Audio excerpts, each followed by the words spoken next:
Puis alors j'ai commencé à lire, et puis alors, moi je parle pour les sons parce que je ne comprenais pas l'arabe à l'époque, mais il y a des sons merveilleux, mais c'est vraiment de la belle prose. Moi j'ai une oreille musicale, j'aime beaucoup les beaux sons, mais quand on entend le Coran, c'est magnifique. Enfin, je ne sais pas comment un homme a pu faire des beaux textes pareils. En plus, tous ces textes ont des significations profondes.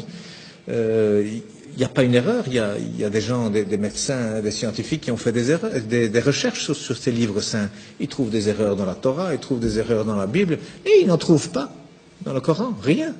Il n'y a rien qui est mauvais, même il y a des images qui sont reprises, qui correspondent pratiquement à la meilleure définition qu'un médecin pourrait faire à un ignorant. Donc c'est des choses merveilleuses qu'il y a dans le Coran.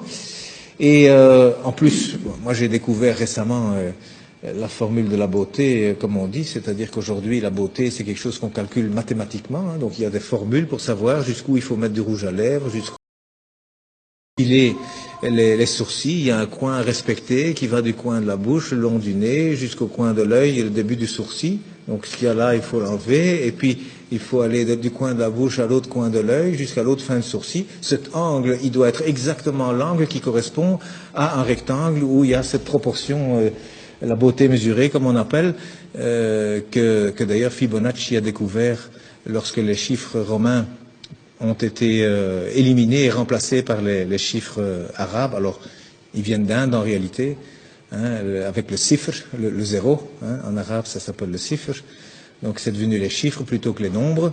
Et puis Fibonacci l'a découvert avec ces chiffres, c'est formidable, on peut faire des calculs infiniment grands et puis avec la virgule infiniment petit.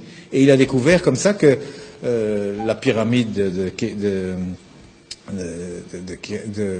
Khéops, le Parthénon, enfin tous ces beaux bâtiments, même en Italie, il a découvert qu'il y a toujours la bonne proportion. Même les peintures, il a découvert que toujours c'est au même endroit que doit se trouver le centre du tableau. C'est pas au centre, hein, non, c'est quelque part 1 sur 1,618. Donc il y a des proportions. Eh bien aujourd'hui on retrouve, la Mecque se retrouve sur la terre aujourd'hui. Hein, lorsque vous avez 1 et 1,618, eh bien cette ligne, elle passe à travers la Mecque, à travers la Kaaba au mètre près. Et la distance entre la Kaaba et le pôle Nord fait 1, et entre la Kaaba et le pôle Sud fait 1,618. Ça veut dire qu'Abraham, il a abandonné sa femme, enfin sa servante Hajar, avec son fils Ismaël. Elle a dit, pourquoi ici? Dieu m'a dit ici. Donc il semble qu'aujourd'hui, c'est par rapport en tout cas, et c'est même lié au village de Greenwich, qui a servi à dessiner la carte de cette terre, hein, parce que le milieu c'est Greenwich. Eh bien, c'est considéré là comme le centre de beauté que tous les peintres utilisent aussi. D'ailleurs, depuis Leonardo da Vinci, il a dessiné des tas de choses. Vous savez, le corps, 1,618. Le nombril, il est à 1 mètre du sol.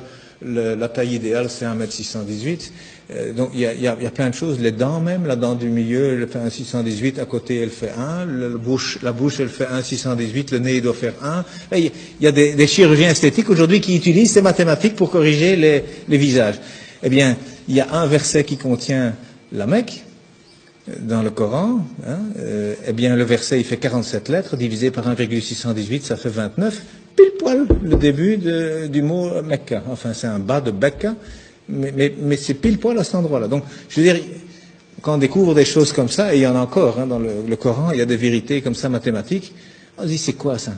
C'est pas un homme, il n'avait pas d'ordinateur, hein, le prophète, il n'en avait pas, c'est sûr, c'est certain, ça c'est vraiment une vérité, on n'a jamais rien retrouvé d'informatique à l'époque, c'est sûr.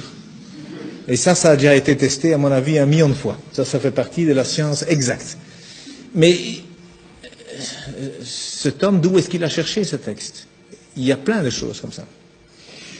Alors le premier message, d'ailleurs, il a 19 mots. Le premier message de 19 mots, Bismillahirrahmanirrahim, fait 19 lettres. Il y a 6 fois 19 sourates, il y a 142 fois 19 le mot Dieu dans le Coran, il y a 3 fois 19 fois le miséricordieux dans le Coran. Ce chiffre 19 dans le Coran, c'est aussi quelque chose d'incroyable. Mais donc le premier message, c'était, voilà, informez-vous.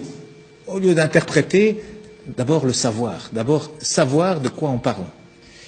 Et le dernier message du prophète, dont on dit qu'il est mauvais pour les femmes, eh bien, il a dit, soignez vos femmes, et pour la prière, ne l'abandonnez pas. Alors, moi je dis, une religion où le premier message et le dernier message sont ainsi, je ne vois pas très bien ce qu'on doit craindre. Donc,